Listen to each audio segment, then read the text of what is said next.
ইতিমধ্যে শেষ হয়েছে বিশ্বকাপ বাছাই পর্বের ২০২৪ সালের উইন্ডো।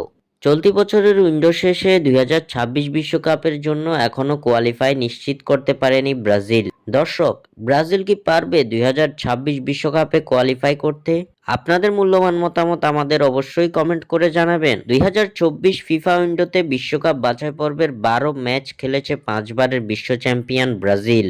চলতি বছর শেষে কনমেবল অঞ্চল থেকে পয়েন্ট টেবিলে খুব একটা স্বস্তিজনক অবস্থানে নেই সেলেসাওরা। চলতি বছরের ১২ ম্যাচ শেষে ব্রাজিল অর্জন করতে পেরেছে কেবল ১৮ পয়েন্ট। ১২ ম্যাচে ৫ জয়, ৪ হার ও ৩ ড্র ব্রাজিলিয়ানদের। ২০২৬ বিশ্বকাপে সরাসরি খেলতে হলে কনমেবল অঞ্চলের দলগুলোকে ন্যূনতম ২৪ পয়েন্ট অর্জন করে পয়েন্ট টেবিলের শীর্ষ ৬-এ অবস্থান করতে হবে। পয়েন্ট টেবিলের শীর্ষ ৬ দল সরাসরি ২০২৬ বিশ্বকাপে খেলতে পারবে। কনমেবল অঞ্চলের বিশ্বকাপ বাছাইয়ের পয়েন্ট টেবিলে ব্রাজিল বর্তমানে অবস্থান করছে পঞ্চম স্থানে।